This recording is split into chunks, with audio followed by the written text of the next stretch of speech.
स्वागत छ भाइ बहिनीहरुलाई नेपाल अनलाइन स्कुलमा। हामीहरुले जियोमेट्रिक सिक्वेन्ससँग रिलेटेड लङ क्वेशन्सहरु डिस्कस गरिरहेका थियौं, जुन क्रममा हामी अहिले टाइप 3 मा छौं र यो भन्दा पहिले हामीले टाइप 2 र टाइप 1 को क्वेशनहरु डिस्कस गरिसकेका छौं। सो हामीहरुको टाइप 3 को क्वेशन्सहरुमा डिस्कस गर्दै जाँदा मैले यहाँ जस्तै एउटा टाइप 3 को क्वेशन लिएको छु। सो र यो क्वेशनमा भनिएको छ हामीहरुलाई if the second term and the fifth term of a geometric series are 15 and 405, हामीहरुको second term भनेको 15 छ र फिफ्थ टर्म भनेको 405 छ भने then find the sum of this series from first to sixth terms। हामीहरुको सिक्स्थ टर्म सम्मको sum चाहिँ कति होला भनेर 6 वटा टर्मको फर्स्ट 6 टर्म्स को सम कति होला निकालो भनेर भनेको छ। सो यो क्वेशन भनेको हामीहरुको 2072 सप्लिमेन्टमा सोधिएको क्वेशन हो। सो हामीहरुलाई यहाँ गिवन भनेको सेकेन्ड टर्म छ। सो हियर सेकेन्ड टर्म र हामीलाई सेकेन्ड टर्म गिवन छ 15 र त्यसैगरी हामीहरुलाई अर्को गिवन छ फिफ्थ टर्म र फिफ्थ टर्म हामीहरुको छ 405। Second term t2 is equals to given हामीहरुलाई 15, then त्यसैगरी हामीहरुको यहाँ फिफ्थ टर्म यानी कि t5 is equals to हामीहरुलाई गिवन छ 405। सो हामीहरुको सँग छ we have t2, so t2 is equals to हुन जाने भयो हामीहरुको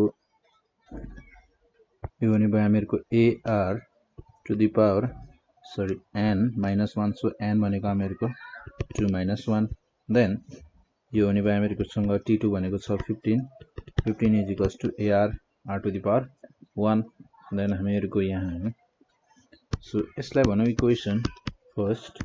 सो त्यसैगरी हामीहरुले यहाँ again t5 is equals to हामीहरुसँग छ ar to the power 4 हुने भयो हैन। सो 5 minus 1 4 n minus 1 हुन्थ्यो।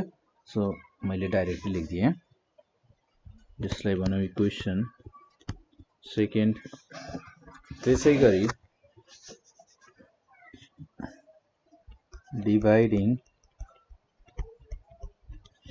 dividing equation second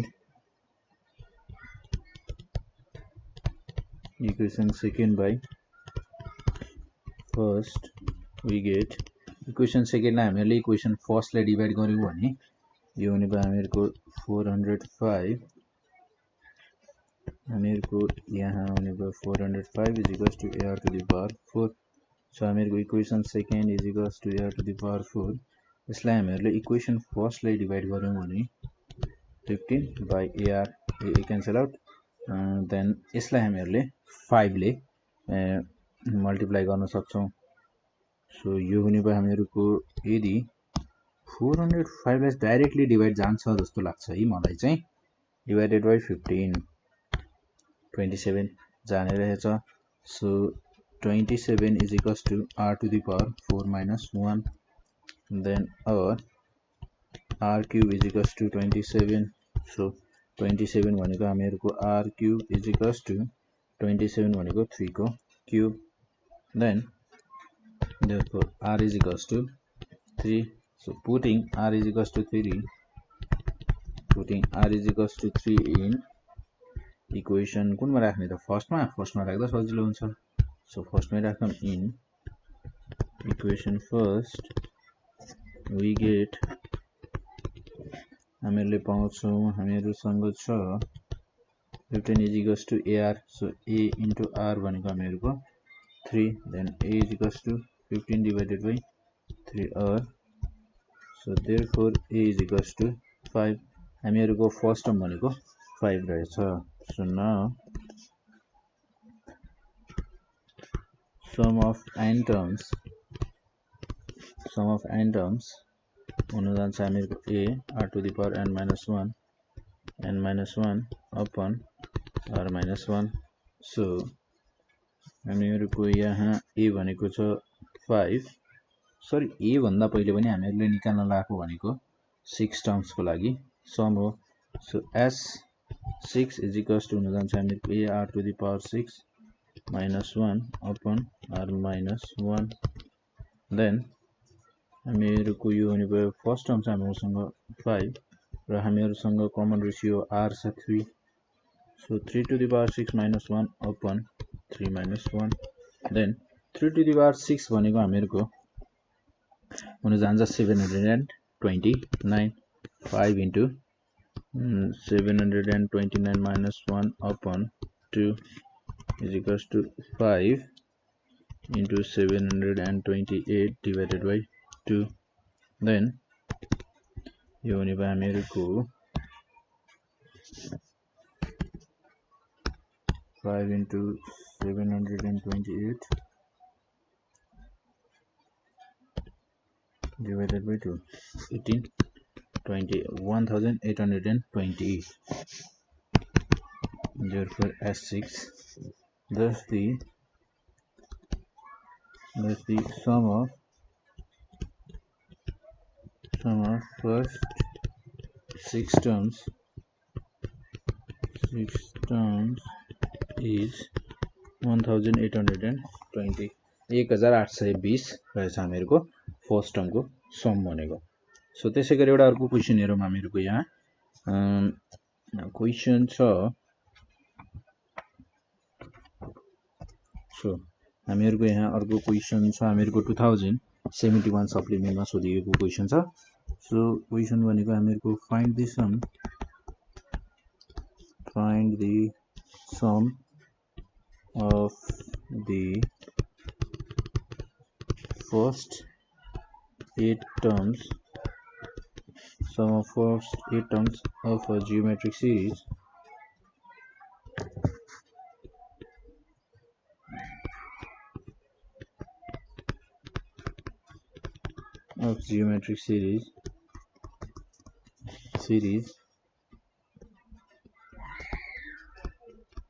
whose fourth term is 54 and common ratio is 3. Common ratio is 3. Then question भनेको 2071 सप्लिमेन्टमा सोधिएको क्वेशन हो. सो हामीहरुको यहाँ छ here हामीहरुलाई गिवन भनेको फोर्थ टर्म गिवन छ 54 र कमन रेशियो गिवन छ हामीहरुलाई 3. So here fourth term T4 is equals to हामीहरुसँग छ 54 र त्यसैगरी कमन रेशियो भनेको हामीहरुको common ratio r is equals to हामीहरुको 3. Then we know that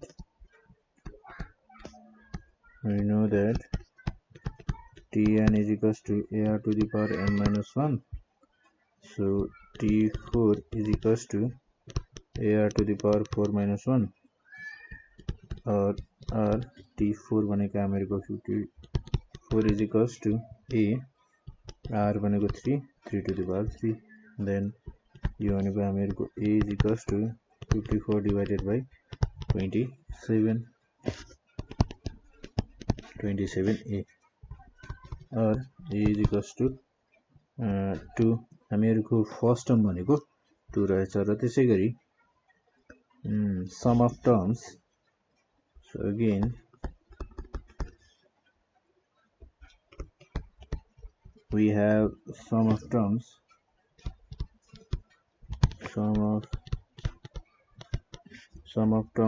Sn is equals to a r to the power n minus 1 upon r minus 1. Then हामीहरुको sum of 8 terms S8 is equals to हामीहरुसँग a2 r3 then 8 भनेको हामीहरुको n भनेको 8 minus 1 upon 3 minus 1 then यो हुन जान्छ हामीहरुको 2 3 to the power 8 भनेको हामीहरुको हुन जान्छ जस्तै यसलाई मैले 3 to the power 8 नै लेखे minus 1 upon 2 2 cancel out 3 to the power 8 minus 1 so यो 3 to the power 8 भनेको हुन जान्छ हामीहरुको 6561 minus 1 is equals to यो हुन गयो हामीहरुको 6560 sum of 8 terms भनेको हामीहरुको हुन जान्छ यानी कि S8 so thus the required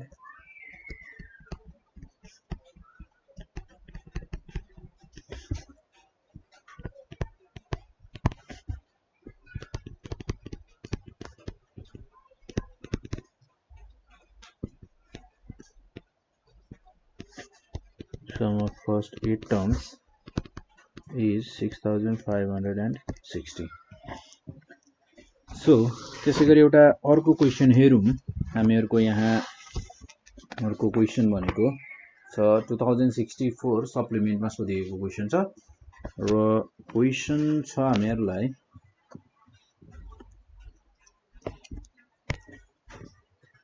The third term is 12 and seventh term is 192 of a geometric series.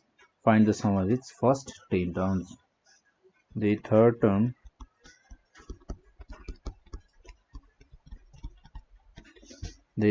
is 12 and seventh term is 192 and seventh term is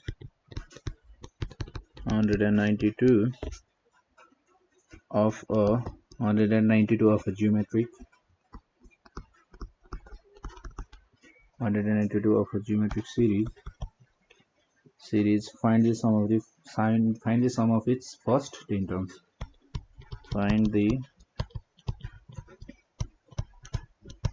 sum of its first 10 terms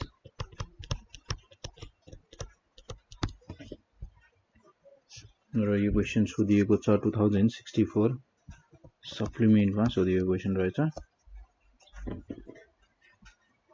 र त्यसैगरी हामीहरुलाई यहाँ given भनेको third term given छ र त्यसैगरी हामीहरुलाई seventh term given छ र हामीहरुले calculate गर्नुपर्ने भनेको sum of its first 10 terms so यसमा पनि पहिलेको क्वेशनहरुसँग कम्पेयर गर्दा केही फरक छैन सो हामीहरुलाई यहाँ गिवन भनेको छ third term so here third term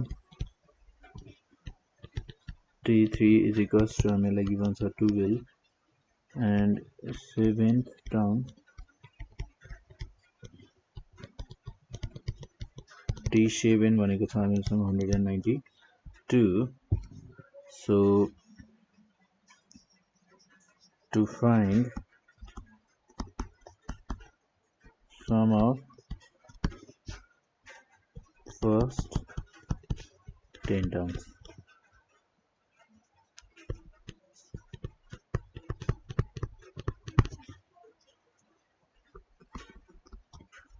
we know that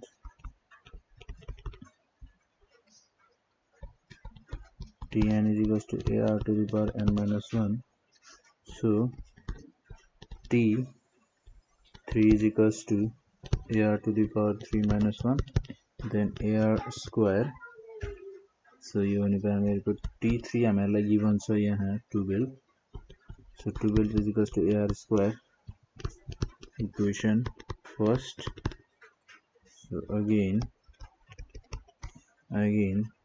when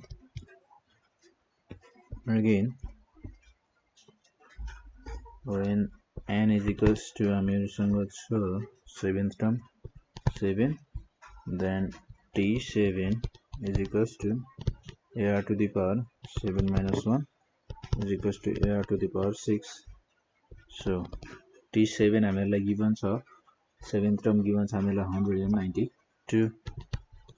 192 is equals to ar to the power 6 equation second यो भयो हामीहरुको equation second then dividing equation second by first.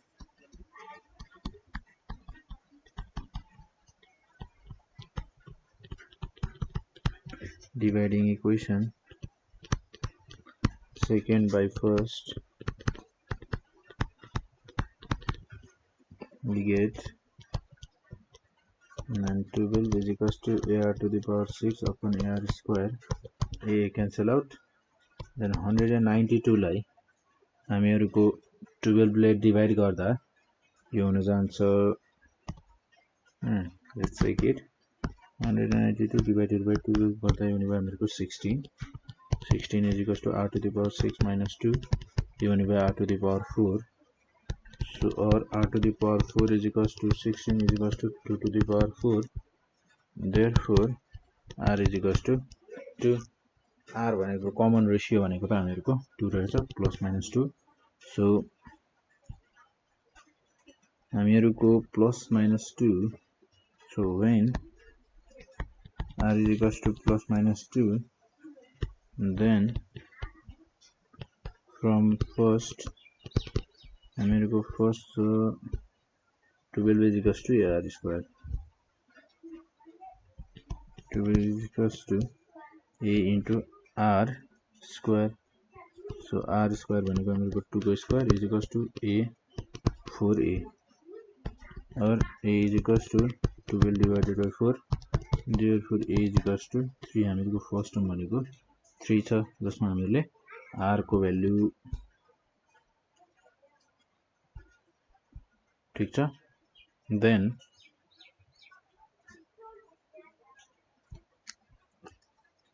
so now sum of first 10 terms भनेको हुन जान्छ हामीहरुको A R to the power n minus 1 upon R minus 1. Then 3. So plus minus 2 to the power n. N को ठाउँमा राख्छौं हामी 10. So minus 1 upon यहाँ हुने भयो हामीहरुको plus minus R भनेको हामीहरुको के छ त प्लस माइनस 2. So R भनेको plus minus 2 minus 1. Then 2 to the power 10 छ भने हामीहरुको यो पोजिटिभ हुन जाने भयो पावर छ इभन पावर छ. So 1024 minus 1 upon plus minus 2 minus 1. Then taking positive sign. So positive sign लिँदा यो हुने भयो हामीहरुको S10 is equals to 3 into 1023 upon 1. Then therefore sum S10 is equals to हुने भयो हामीहरुको 3069. So taking negative sign S10 भनेको हामीहरुको हुन जाने भयो 3 into 1024 upon minus 3 cancel out.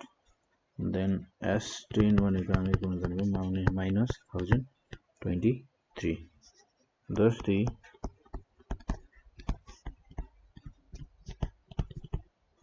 required sum of first 10 terms is first 10 terms को sum छ हामीहरुको 3069 or minus 1023 भनेर हामी भन्न सक्छौं.